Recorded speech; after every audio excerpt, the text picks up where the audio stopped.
If I told you Breakin' had 3.2 thousand players, the normal Roblox player would assume I would be talking about the second one that came out in 2023, rather than the one that came out in 2019. Like you would expect from the title, Breakin' 1 is actually the game with 3.2 thousand, while Breakin' 2 has 2.7 thousand.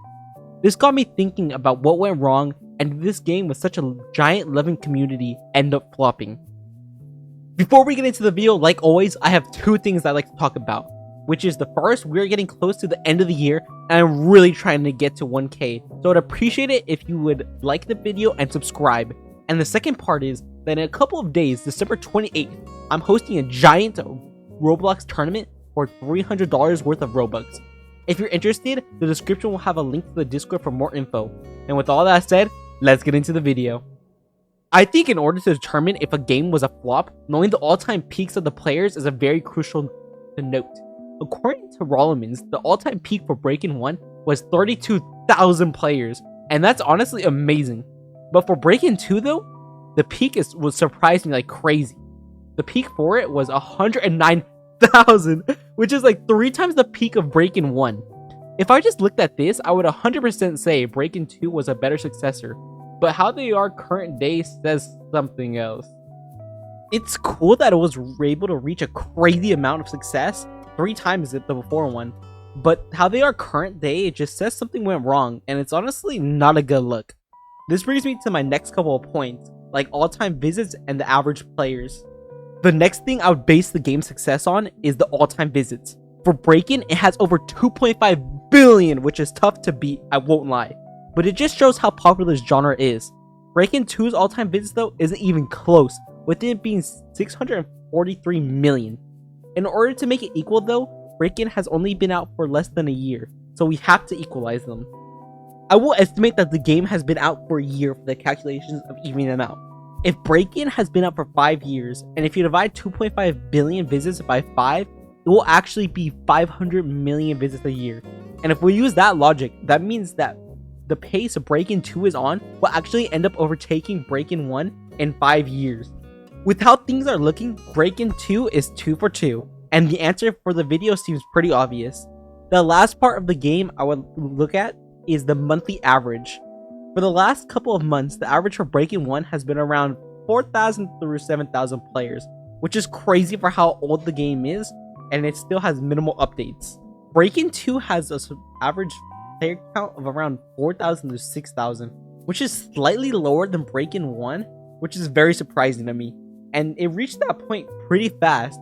It took Breakin' 1 to 5 years to get there, to the same average that Breakin' 2 got after almost a year of being out. This means it won't even be close to on pace to beating the average we calculated before, since the fall off it had happened way sooner than it did for Breakin' 1. I believe that the reason for this is simply because there was no legacy Breakin' 2 had compared to the original. Like in the video I made for Bear, the reason for its downfall is due to a part 2 and a different game. I think if Breakin' 2 was just a different chapter instead of a different game, then this whole situation would be entirely changed. Instead of 2 competing games that are very similar in concept, it could have had 2 separate peaks and become like an ultimate game. I feel like there's really no reason to create a separate Roblox game for sequels, since it just flops in almost every way. There are a few that have done this successfully, like Murder Mystery 2 and Flood Escape 2, while there's failures like Panic 2 and Bear Star. People would rather just play a game they have lots of progress on and own game passes already than start again for basically no reason. If you just look at these 2 graphs of the comparison of Breakin' 1 and 2 with how the active players went, it's actually wild. This game put out updates a lot, which kept it going for a couple of months, as shown in the beginning, but as soon as the new ending stopped, look how bad it started doing. I just personally think that if a game that's been out for 5 years has the same average as a new one, then there's going wrong and there's a problem. I think the only reason it didn't work was because, like I mentioned, Breakin' 1 had a legacy, and Breakin' 2 was not able to achieve one. While I do think Breakin' 2 is better made and has more replayability, they were not able to get that community twice, which led to where it is now.